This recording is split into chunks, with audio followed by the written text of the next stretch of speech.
Feliz 2022! Vamos começar o ano novo com o pé direito e a cabeça na aprovação naquele concurso que você tanto sonhou?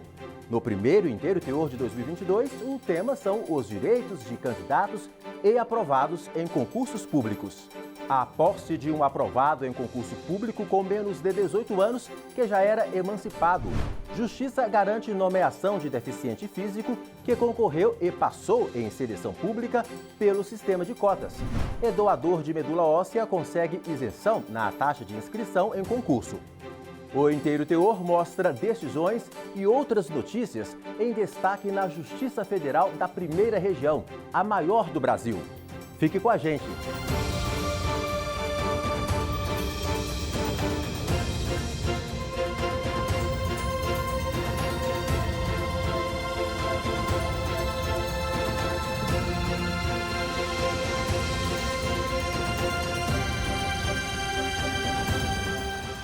A maioridade civil é um marco importante porque, ao completarem 18 anos, as pessoas passam a ser consideradas capazes, estando habilitadas a praticar todos os atos da vida civil sem precisar da tutela de representante legal.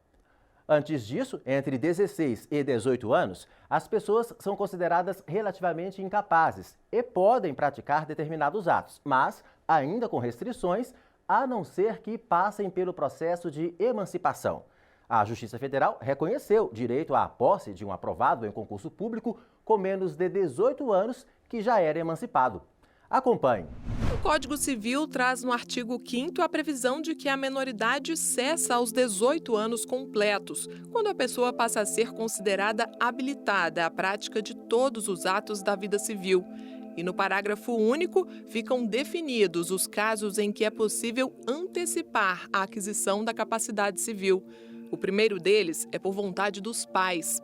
Esta advogada cita também a emancipação judicial, que é aquela promovida pelo tutor, e fala ainda das hipóteses em que a emancipação é exigida. São 4 as situações que ensejam a emancipação legal, sendo elas o casamento, a colação de grau em curso do ensino superior, o exercício de emprego na iniciativa privada ou estabelecimento civil ou comercial que renda a este menor economia suficiente para sua sobrevivência digna e autônoma e, por fim, e isso nos interessa especialmente, também é caso de emancipação legal o exercício de emprego público efetivo. Mas a advogada lembra que certos atos, mesmo para os emancipados, seguem restritos. O menor emancipado não pode tirar carteira de motorista, pois, para tanto, além de capacidade, ele precisa ter idade mínima de 18 anos e ser penalmente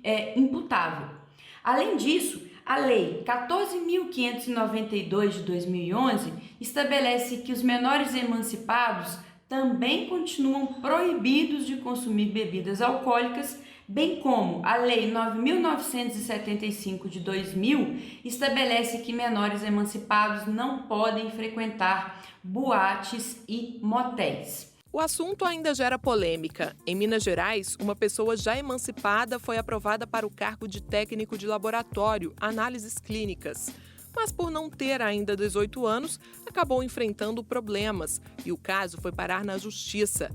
A Universidade Federal do Estado alegava que a emancipação concedida pelos pais ao candidato não supria a exigência da idade mínima para nomeação e posse e que o rapaz não tinha ainda a escolaridade exigida para o cargo. Já em primeira instância, foi reconhecido ao jovem o direito à posse, mas a instituição recorreu ao Tribunal Regional Federal da Primeira Região, que reanalisou a questão. A 5ª turma do TRF1 destacou que a jurisprudência da Corte é firme no sentido de que a emancipação civil torna o candidato plenamente capaz de praticar todos os atos da vida civil, inclusive o de ser empossado e exercer o cargo público. Quanto à escolaridade, o colegiado ressaltou que não é razoável exigir a apresentação do diploma quando o candidato já está com a declaração de conclusão de curso. Portanto, a 5ª turma manteve a sentença, garantindo a posse do jovem.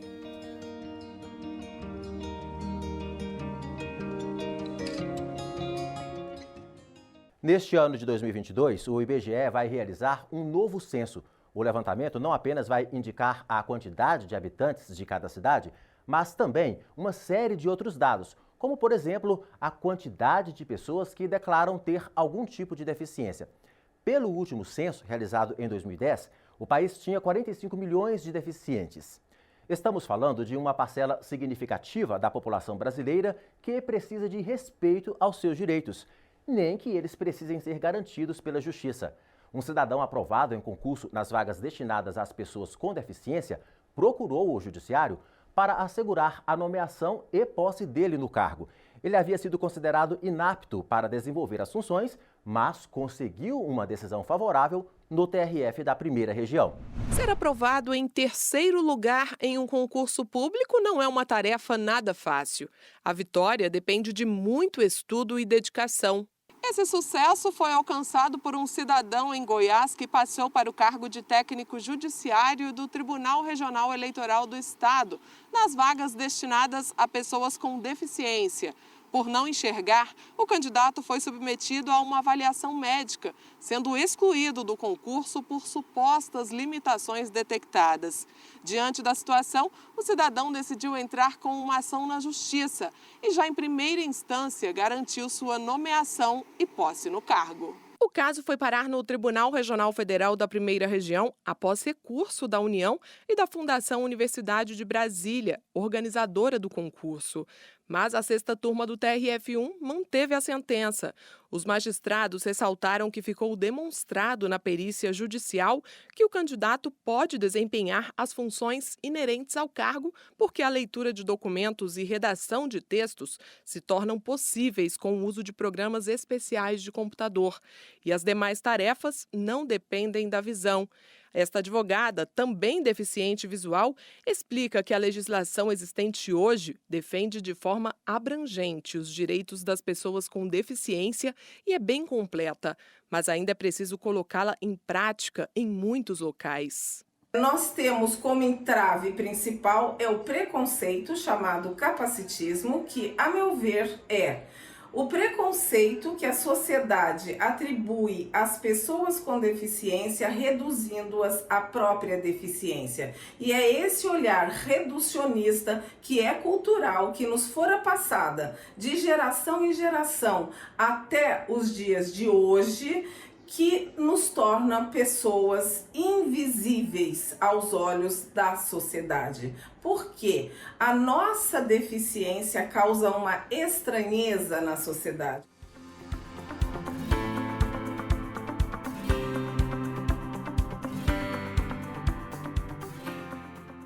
E veja a seguir. Doador de medula óssea ganha na Justiça o direito de se inscrever gratuitamente em concurso público. Voltamos em instantes. Não saia daí.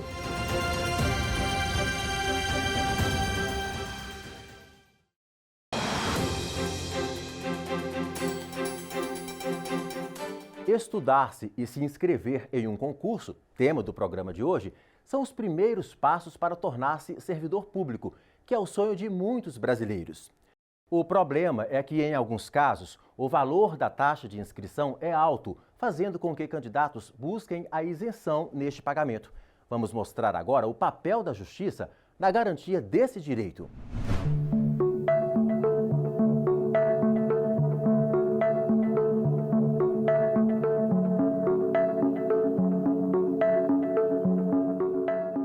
Um gesto que salva vidas. Foi exatamente o que fez Rosângela quando decidiu se tornar, além de doadora de sangue, doadora de medula óssea.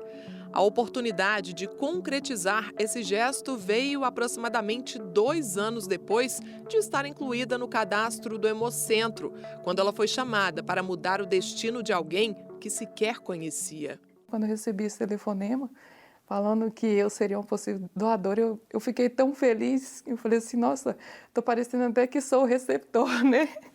Fiquei muito feliz, assim, por essa oportunidade de poder ajudar alguém, né? Eu tenho certeza que isso foi a mão de Deus.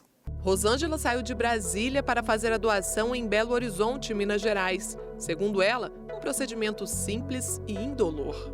O procedimento foi super tranquilo, não senti dor nenhuma, né? Recebi anestesia. Então, não senti dor nenhuma. É amor ao próximo, né? É muito prazeroso para mim. Você se colocar no lugar de outras pessoas. Só assim, né, você consegue imaginar o que aquela pessoa sente, né? Quando eu decidi doar medula óssea, eu pensei, poderia ser eu, poderia ser um familiar meu, por que não? Né? Se eu puder ajudar, né? Então, assim, se eu posso ajudar, por que não? Para se tornar um doador, é preciso ter entre 18 e 35 anos, estar em boas condições de saúde e não apresentar nenhuma doença infecciosa ou incapacitante. Atualmente, mais de 5 milhões de brasileiros estão cadastrados como voluntários à doação. Só no Distrito Federal, são 70 mil pessoas. A inclusão de voluntários no Registro Nacional de Doadores de Medula Óssea, o REDOME, é feita nos hemocentros e é a chefe da subseção de triagem clínica do Hemocentro de Brasília quem reforça a importância de se cadastrar.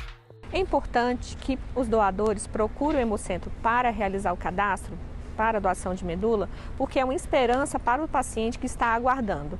Ele não encontrou ninguém na família ou no banco compatível com ele. E a cada novo cadastro é uma esperança para ele de encontrar uma pessoa compatível. E quem precisa do transplante de medula? Normalmente são pacientes que estão com câncer, tipo linfoma, mieloma, e estão aguardando o tratamento. Quem se torna voluntário no REDOME tem garantida em lei a isenção no pagamento da taxa de inscrição em concursos públicos. Mas no Maranhão, um candidato ao cargo de advogado em certame promovido pela Empresa Brasileira de Serviços Hospitalares, apesar de devidamente cadastrado como doador de medula óssea, precisou buscar a justiça para garantir o benefício. Já em primeira instância, ele assegurou o direito, mas o caso veio parar no Tribunal Regional Federal da Primeira Região após recurso da empresa, que alegou que o edital exige a comprovação da efetiva doação para que o candidato fique isento. Ao analisar o caso, a 5ª turma do TRF1 destacou que é ilegítimo exigir do candidato tal comprovante, já que a Lei 13.656 de 2018 prevê o direito a quem esteja cadastrado como doador, independentemente de já ter efetivamente feito a doação. Sendo assim, determinou que seja concedida a isenção da taxa ao candidato.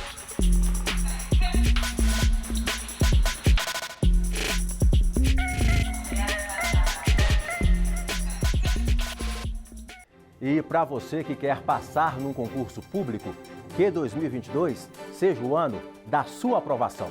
Nós ficamos por aqui. Acompanhe outras notícias do Tribunal Regional Federal da Primeira Região no nosso portal e também nas redes sociais do TRF1.